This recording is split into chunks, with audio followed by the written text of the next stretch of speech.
Rithanya case வந்ததுக்கப்புறமா எல்லாரும் நான் உங்கள தான் நெனச்சேன், உங்கள தான் நெனச்சேன்ட்டு காமனா கமெண்ட் பண்ணிட்டே இருக்கீங்க. என்ன நெனச்சீங்க மக்களே? நான் ஏன் சூசைட் பண்ணிக்காம வாழ்ந்துட்டு இருக்கேன்னா, அதுக்கான ரீசன் நேத்தே சொல்லிட்டேன். எனக்காக என்னோட லைஃப வாழ்ந்துட்டு இருக்கேங்க அவ்வளோதான். 300 சவரனோ, 40 சவரனோ பிரச்சனை என்னவோ ஒரே மாரி தான் இருக்கும். ரிதன்யாக்கு நடந்த அதே மாரி ரொம்ப கனெக்ட் பண்ணிக்க முடியுது. கல்யாணம் ஆன ஒரு 20 நாள்லயே வந்து ஜுவல்ல வச்சு பிரச்சனை. சேம் அதே தான் நானும் ஃபேஸ் பண்ணேன். 1 வீக்லயே வந்துட்டு எங்க மாமியார் என்கிட்ட கேட்ட ஃபர்ஸ்ட் கேள்வியே, "உங்க வீட்ல உனக்கு எவ்வளோ போட்டாங்க?" அப்படிங்கிறது தான். அதுக்கு ஒரு காரணமும் சொன்னாங்க. அவங்க பொண்ண குடுத்த வீட்ல அவங்க சம்மந்தி கேட்டாங்க.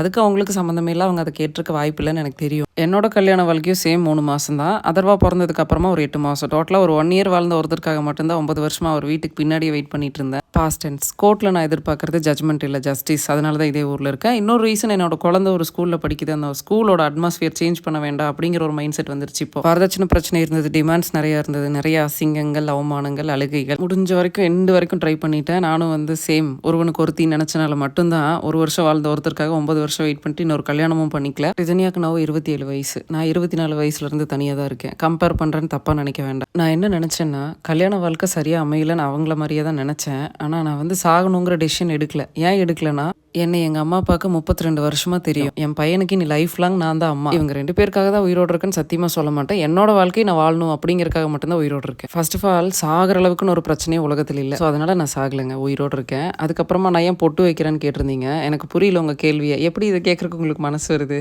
ஏன் ஹஸ்பண்ட் கூட இல்லைன்னா பொட்டு வைக்கக்கூடாதா? இந்த மாதிரி நான் கேள்விப்பட்டதில்லை. எனக்கு அப்படி இல்லை. நான் யாரை கல்யாணம் பண்ணியிருந்தேன் அவங்க கூட இல்லைனாலும் நான் பொட்டு வச்சிருப்பேன். தேங்க்யூ.